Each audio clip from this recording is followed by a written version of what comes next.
শীতের কোমল রোদ, হালকা কুয়াশা আর শুকনো হাওরের বিস্তীর্ণ মাঠ। কিশোরগঞ্জের ইটনা মিঠামইন অষ্টগ্রাম যেন শীতে এক অন্য রূপে ধরা দেয়। দূরে নীল আকাশের নিচে সবুজ ফসল, নৌকার জায়গা দখল করে নেওয়া মাটির পথ আর গ্রামের হাসিমুখ। প্রকৃতির এই নীরব সৌন্দর্য আর গ্রাম বাংলার জীবনের গল্প নিয়েই আজকে আমাদের হাওর ভ্রমণ। Hello beautiful peoples, welcome to my video. আজকে আমি আছি কিশোরগঞ্জে। আজকে আপনাদেরকে দেখাবো ইটনা মিঠামইন এবং অষ্টগ্রামের সৌন্দর্য। তাহলে চলুন শুরু করা যাক।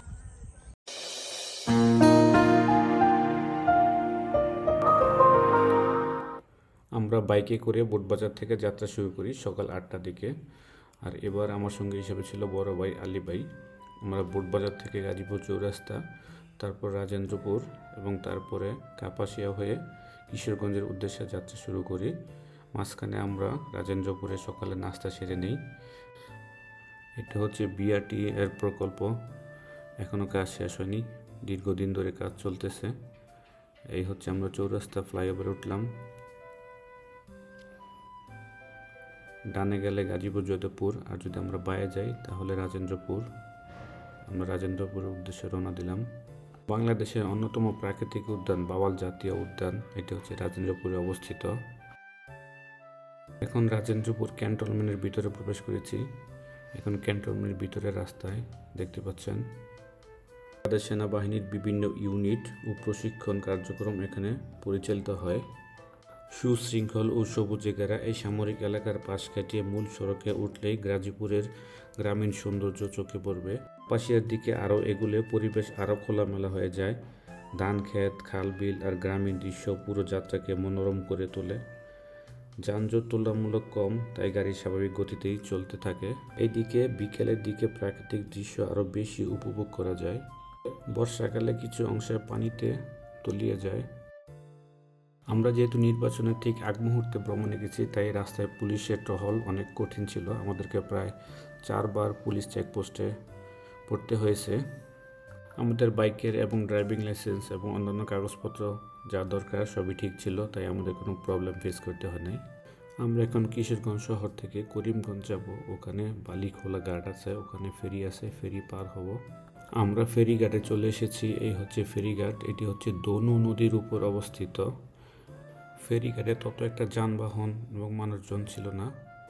ছোট ছোট নৌকাগুলো ফেরির পাশাপাশি নদী পারাপার করছে, যা গ্রামীণ জীবনের স্বাভাবিক ছন্দকে ফুটিয়ে তোলে। আমাদের ফেরি পারাপার হতে মাত্র 10 মিনিটের মতো সময় লাগে। খুবই ছোট একটি নদী ছিল। নদী পারাপারের পর রাস্তা মূলত ফাঁকা, দুই পাশে সবুজ ধান ক্ষেত।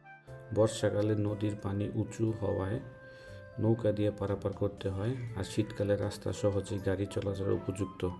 শীতকালের রাস্তা শুকনো, ধুলাবালি কম এবং পরিবেশ বেশ শান্ত।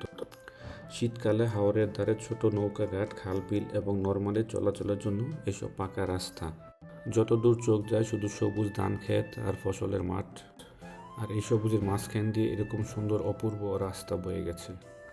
বর্ষাকালে পানির নিচে এই রাস্তাগুলো তলিয়ে থাকে, তখন নৌকা দিয়ে পারাপার করতে হয়। আর এখন অনায়াসে বাইক নিয়ে বা অটো রিক্সা করে মানুষ যাতায়াত করতে পারে। আমরা এখন মিঠামইন যাচ্ছি। মিঠামইন যাওয়ার সময় আমাদেরকে আরও একটি ফেরিঘাট পার হইতে হয়। এটাও প্রায় ওইরকম একটি ছোট ফেরিঘাট। এই দেখতে পাচ্ছেন আমরা ফেরিঘাটে উঠে গেছি। এখানে মোটামুটি বেলা হওয়ার কারণে একটু মানুষজন এবং যানবাহন ছিল, তাও আমাদের কোনো সমস্যা হয়নি। আমরা রাস্তার দুই পাশে সৌন্দর্য এবং ফেরিঘাটের সৌন্দর্য উপভোগ করতে করতে মিঠামইন চলে এসেছি। এই হচ্ছে আমাদের এক্স রাষ্ট্রপতি হামিদুর রহমান এর বাসভবন এবং একটি ফাউন্ডেশন। দেখতে পাচ্ছেন নিরিবিলি পড়ে আছে। আগে যেখানে মানুষজন, প্রশাসনের লোকজন, আর্মি বিডিআরে ভরা ছিল, এখন সম্পূর্ণই একটি শান্ত পরিবেশ তৈরি হয়েছে। আমরা প্রেসিডেন্টের বাসভবন থেকে এখন 0 পয়েন্টের উদ্দেশ্যে রওনা দিব। ওই সামনে দেখা যাচ্ছে একটি লম্বা টাওয়ার, ওইটা হচ্ছে 0 পয়েন্ট। এটা হচ্ছে ইটনা মিঠামইন এবং অষ্টগ্রামের 0 পয়েন্ট। এখান থেকে ইটনা মিঠামইন এবং অষ্টগ্রাম তিন দিকে যাওয়া যায়।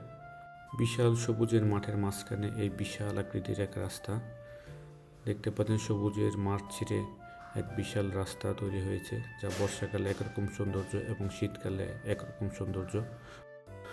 বর্ষাকালে শুধু পানি আর পানি, পানির মাঝখান দিয়ে এই রাস্তা বেশি থাকে, আর শীতকালে চতুর্দিকে সবুজের মাঝখান দিয়ে এই রাস্তা বয়ে গেছে। শীতকালের এই সবুজ সৌন্দর্য আপনাকে উপভোগ করতে হলে এখানে আসতেই হবে। শীতকালে কিশোরগঞ্জের অষ্টগ্রাম, মিঠামাইন এবং ইটনা হাওর যেন এক শান্তির দ্বীপ।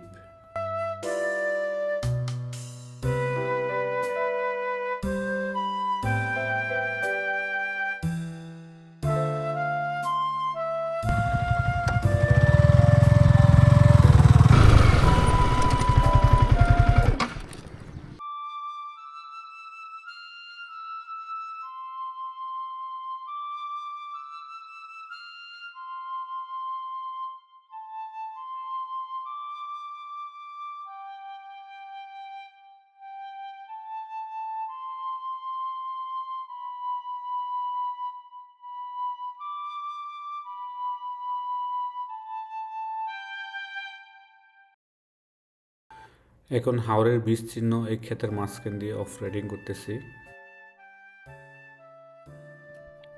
এই যে কাকাকে পেয়ে গেলাম, এই কাকার 6 মাসের জন্য ঘরবাড়ি হচ্ছে এটা। কাকা ভালো আছেন? কাকা আপনার নাম কি? আমার নাম মহিদুদ্দিন। আপনার এখানে কতদিন ধরে আসছেন?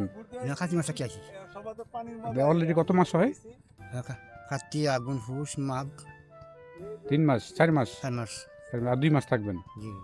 এই ফসল কি আপনারা পরে পাকলে এগুলো তুললে পরে চলে যাবেন? আপনাকে এরকম প্রতি বছর এখানে আসেন না? জি। এই হচ্ছে কাকার ঘর বাড়ি। গরু কি আপনারই? তো আপনি চাইলে তো আরো বেশি করে গরু রাখতে পারেন।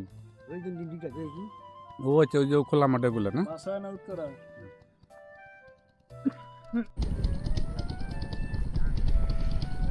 আমরা যেতে চেয়েছিলাম ওই সামনে, কিন্তু এই যে একদিকে একটা নালা আছে বা ড্রেন যাকে বলে, ড্রেনের কারণে আমরা এখন যেতে পারছি না। এই হচ্ছে আমাদের অবস্থা। কাকার সাথে কথা হলো, কাকা খুবই ভালো মানুষ, আমাদেরকে অনেক আপ্যায়ন করলো, আমাদেরকে ডিম সিদ্ধ করে খাওয়াইতে ছিল, কিন্তু আমরা বললাম যে কাকা থাক, আপনাকে এত কষ্ট করতে হবে না। দেখি সামনে কতটুকু যাওয়া যায় এখন।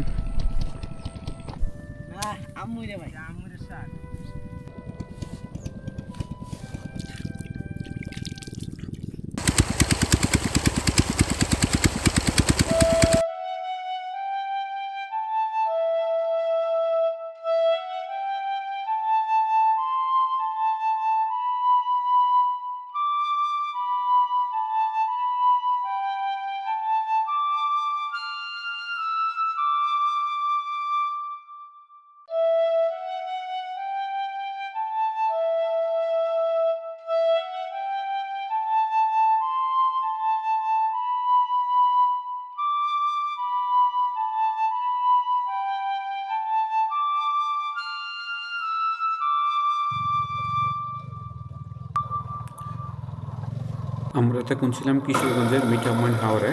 এখন আমরা যাব 0 পয়েন্টে, ওখান থেকে আবার যাব ইটনার দিকে রওনা দেব। এই হচ্ছে ইটনা। ইটনাতে এখানে পৌঁছাতে দেখা পড়বে আপনাদের এরকম বিস্তীর্ণ ভুট্টা ক্ষেত। ভুট্টা ক্ষেতের মাঝখান দিয়ে এরকম একটি রাস্তা, রাস্তার 2 ধারেই ভুট্টা ক্ষেত। আমার কাছে এই জায়গাটা অসম্ভব রকমের সুন্দর লেগেছে। একদম প্রাকৃতিক পরিবেশের মাঝখান দিয়ে সবুজের ভিতর দিয়ে একটি রাস্তা বয়ে গেছে। ড্রোনের মাধ্যমে আপনাদেরকে দেখানোর চেষ্টা করতেছি।